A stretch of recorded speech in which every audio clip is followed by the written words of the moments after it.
এটা জেনে নেন, শুধু মাদ্রাসার পোলাপানদের জন্য নয়, এই কোরআনটা প্রত্যেকটা মুসলিমের জন্য। যেই ব্যক্তি নিজেকে মুসলমান দাবি করে সে জানুক এটা তার রবের কালাম, সে জানুক এর মধ্যে তার নাজাত আছে। রাসূলুল্লাহ সাল্লাল্লাহু আলাইহি ওয়াসাল্লাম থেকে একটা হাদিস কোট করা হয়, যে বলা হয় যে তিনি আমাদের সামনে বের হয়ে আসলেন এবং বললেন, ইয়া আইয়ুহান নাস হাল তাশহাদুনা আল্লা ইলাহা ইল্লাল্লাহ ওয়া আন্নী মুহাম্মাদুর রাসূলুল্লাহ, তোমরা কে কথার সাক্ষ্য দাও না যে আল্লাহ ছাড়া সত্য কোনো ইলাহা নাই এবং আমি মুহাম্মদ হচ্ছে আল্লাহর রাসূল? বলছে বালা ইয়া রাসূলুল্লাহ, অবশ্যই আমরা এটা মেনে নিয়েছি, আল্লাহ ছাড়া সত্য কোনো ইলাহা নাই। বলছে তো জানলা কি করে এটা সম্ভব, আমি মুহাম্মদ আল্লাহর রাসূল, এটা কিভাবে তুমি মানলা? রাসূল বলছেন হাযা সাবাবুন, এই কোরআনটা হচ্ছে তার সাবাব। এই কোরআনের কারণেই তুমি তোমার রবকে চিনতে পারছো, এই কোরআনের কারণে তুমি আমি মুহাম্মদকে তুমি রাসূল হিসেবে মেনে নিতে পেরেছো, যে আমার উপরে কোরআন নাজিল হয়, এই কোরআনটাই হচ্ছে সে সাবাব। তারাফাহু বিয়াদিল্লাহি ওয়া তারাফাহু বিআইদিকুম ফাতামাসসাকু বিহি ফাইন্নাকুম লান তাদিল্লু ওয়া লান তুহলিকু বাদাহু আবাদা। তোমরা এই কোরআনটাকে ধরো, কারণ কোরআনের এক প্রান্ত তোমার রবের হাতে আছে, এক প্রান্ত নিচের দিকে ঝুলিয়ে দিয়েছে তোমাদের কাছে। ফাতামাসসাকু বিহি, এটাকে ধরে নাও। ফাইন্নাকুম লান তাদিল্লু ওয়া লান তুহলিকু বাদাহু আবাদা, তোমাদের মধ্যে যেই ব্যক্তি কোরআনটাকে ধরে নেবে এ কোনোদিন গোমরাহ হবে না, এ কোনোদিন পথভ্রষ্ট হবে না, সে কোনোদিন ধ্বংস হবে না। তার মানে কি আমরা প্রত্যেকে চোরাবালির মধ্যে আছে, প্রত্যেকে ধরেন আমরা নিচের দিকে যাচ্ছি, আল্লাহ উপর থেকে একটা রশি ঝুলিয়ে দিয়েছেন, হাবলুল্লাহিল মাতিন। আল্লাহ কি বলেছেন?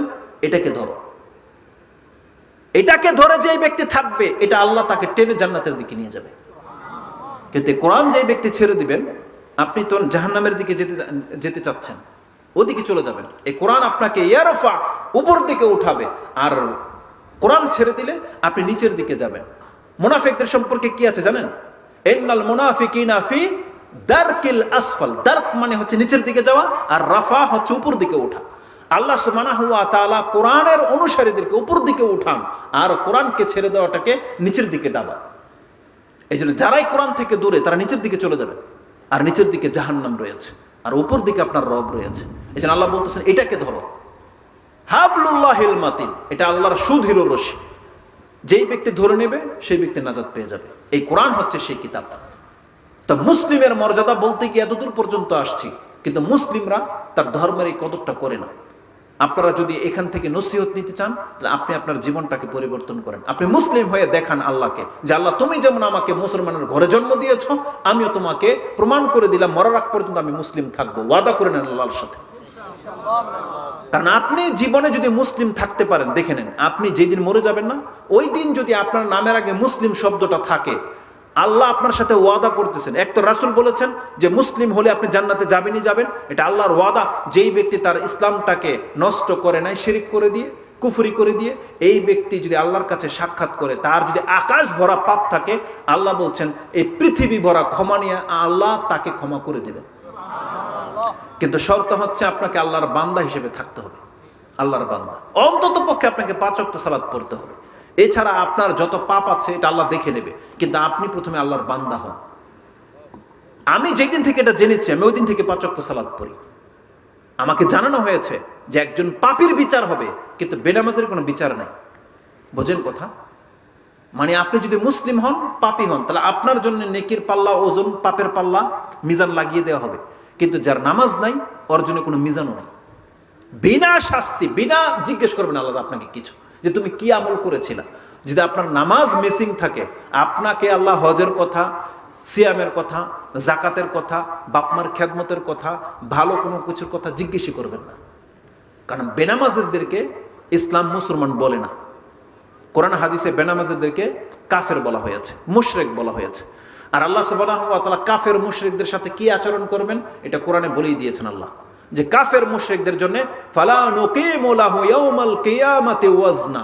আল্লাহ বলছেন কিয়ামতের মাঠে আমি কোনো দাড়িপাল্লা কায়েম করব না, বিনা হিসাবে ওরা জাহান্নামে চলে যাবে। বেনামাজিদেরকে আল্লাহ হিসাব নেবেন এটার কোনো প্রমাণ নাই, বরং রাসূল সাল্লাল্লাহু আলাইহি ওয়াসাল্লাম থেকে এটা প্রমাণ আছে। সর্বপ্রথম কোনো ব্যক্তির আমল থেকে যদি হিসাব নেওয়া হয়, তার 5 ওয়াক্ত সালাতের হিসাব নেওয়া হবে। আপনি চাইলে আমি হাদিস নাম্বার সহ বলতে পারি। আপনি পড়ুন তিরমিজি 413 নম্বর হাদিস, এবং নাসাইতে হাদিস 464-65 রয়েছে। ইসলামী ফাউন্ডেশনের বাংলা তর্জমা যদি দেখেন, তাহলে আপনি হাদিসটা 473 থেকে 75 মধ্যে পেয়ে যাবেন। নাসাইতে কি আছে? আউয়াল মা ইউহাসাবু বিহিল আবদু ইয়াউমাল কিয়ামাতি মিন আমালিহি আস-সালাহ ফাইন সালুহাত ফাকাদ আফলাহা ওয়া আনজা ওয়া ইন ফাসাদাত ফাকাদ খাবা ওয়া খাসির। সর্বপ্রথম একজন ইমানদার ব্যক্তির কাছে তার আমলের মধ্যে যদি কোনো কিছু আল্লাহ তলব করে, তার 5 ওয়াক্ত নামাজকে তলব করবে। ফাইন সালুহাত, যদি সে তার নামাজকে ঠিক রেখে থাকে, ফাকাদ আফলাহা ওয়া আনজা, সেই ব্যক্তি মুক্তি পাবে, সেই ব্যক্তি নাজাত পাবে।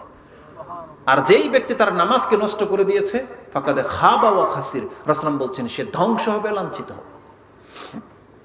আর যদি সুনান দারিমির হাদিস সহিহ হয়, তাহলে তো আপনার অবস্থা শেষ, বেনামাজের অবস্থা একেবারেই শেষ।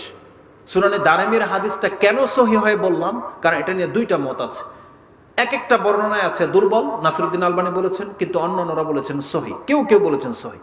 সেটা কি আছে, যে রাসূলুল্লাহ সাল্লাল্লাহু আলাইহি ওয়াসাল্লাম কোন একদিন 5 ওয়াক্ত নামাজ নিয়ে আলোচনা করতেছেন, এক পর্যায়ে বলেন, মান হাফাজা আলাইহা কানাত লাহু নূরুন ওয়া বুরহানুন ওয়া নাজাতুন ইয়াউমাল কিয়ামা ওয়া মান লাম ইউহাফাজ আলাইহা, আর যেই ব্যক্তি 5 ওয়াক্ত নামাজের হেফাজত করে না, লাম তাকুল লাহু নূরান ওয়ালা বুরহানান ওয়ালা নাজাতান ইয়াউমাল কিয়ামা ওয়া কানা ইয়াউমাল কিয়ামাতি মা কারুনা ওয়া হামানা ওয়া ফিরআউনা ওয়া উবাই ইবনে খালাফ। এই হাদিস যদি সহিহ হয়, রাসূল সাল্লাল্লাহু আলাইহি ওয়াসাল্লামের হয়, যারা হাদিস মনে করলেই তো মানেন, এটা যদি সহিহ হয়, তাহলে বেনামাজের অবস্থাটা কি হবে চিন্তা করেন। রাসূলুল্লাহ সাল্লাল্লাহু আলাইহি ওয়াসাল্লাম বলেছেন, 5 ওয়াক্ত নামাজের যারা হেফাজত করে, কানাত লাহু নূরুন, তার কাছে আলো থাকবে, ও বুরহানুন, তার কাছে এভিডেন্স প্রুফ থাকবে সে মুসলিম, ও নাজাতান, তার মুক্তি আছে, ইয়াউমাল কিয়ামা, কিয়ামতের মাঠে। তার মানে আপনাকে আলো দেওয়া হবে, আপনি প্রমাণ যে আপনি মুসলিম এবং আপনার নাজাত আছে। আর যেই ব্যক্তি 5 ওয়াক্ত নামাজের হেফাজত করে নাই, রাসূল বলছে লাম তাকুল লাহু নূর, তার কোনো আলো থাকবে না, ওয়ালা নাজাতান, কোনো নাজাত নাই, ওয়ালা বুরহানান, তার কোনো প্রমাণই নেই সে মুসলিম। ও কানা মা কারুনা ও ফিরআউনা ও হামানা ও উবাই ইবনে খালাফ, 4 জন বড় কাফের সর্দারের নাম নেওয়া হয়েছে, যে বেনামাজের হাসর হবে ফেরাউনের সাথে, হামানের সাথে, কারুনের সাথে, আর উবাই ইবনে খালাফের সাথে। আপনি কি মনে করেন এখানে ফেরাউন আর এখানে আপনি? ফেরাউন একটা বাড়ি দিবে আর আপনাকে আদর করবে? হ্যাঁ, ফেরাউনের আগুন ফেরাউনের গায়ে লাগবে, ওই আগুন আপনার গায়ে লাগবে না, কারণ আপনি তো মুসলিম। আপনি তো দুনিয়াতে বলেছেন আমি তো মুসলিম। এই জন্যে জেনে নেন, বেনামাজি খুব কঠিন পজিশনে আছে। আর আপনি যদি নামাজ আদায় করেন, তাহলে আপনি মুসলিম। এই যে রমজান মাস আসতেছে, যারা সিয়াম রাখবেন, আলহামদুলিল্লাহ রাখবেন, কিন্তু আপনার তার আগে 5 ওয়াক্ত নামাজকে ঠিক করতে হবে। অধিকাংশ মুসলিমরা প্রশ্ন করে যে তারাবি কয় রাকাত, তারাবি পড়লে না পড়লে কি সিয়াম হবে না? সুবহানাল্লাহ। আরে তারাবি তো একটা অতিরিক্ত ইবাদত, তারাবি পড়লে নাকি না পড়লে কোনো গুনাহ নাই, কিন্তু নাম সিয়াম হওয়া না হওয়ার সাথে তারাবির সাথে কোনো সম্পর্ক নাই। তারাবি হচ্ছে রাতের নামাজ। কিন্তু কোনো ব্যক্তি এই প্রশ্ন কেন করে না যে আমি যদি 5 ওয়াক্ত নামাজ না পড়ি, ফজরের নামাজ যদি না পড়ি, আমি সেহরি খেয়ে যদি ঘুমাই যাই, আমার রোজা হইব কি হইব না? এটা কেন প্রশ্ন করে না? আমি যদি এশার নামাজ না পড়ি, আমার সিয়াম হবে কি হবে না, এটা কেন প্রশ্ন করে না? অথচ যে প্রশ্নটা হওয়া উচিত ছিল, আপনি তারাবি নিয়ে টানাটানি আর এশার নামাজের খবর নাই। আপনাকে 5 ওয়াক্ত নামাজকে ঠিক করতে হবে, যেটা আপনার ফরজ, এটা ফরজ দায়িত্ব। বেনামাজের সিয়াম কবুল হবে না, জেনে নেন। এই জন্য মা বোনদেরকে বলে দিচ্ছি, তাদের স্বভাব, তারা সিয়াম তো রাখে, নামাজ পড়ে না, বেপর্দা হয়ে ঘুরে না, এমনটা চলবে না।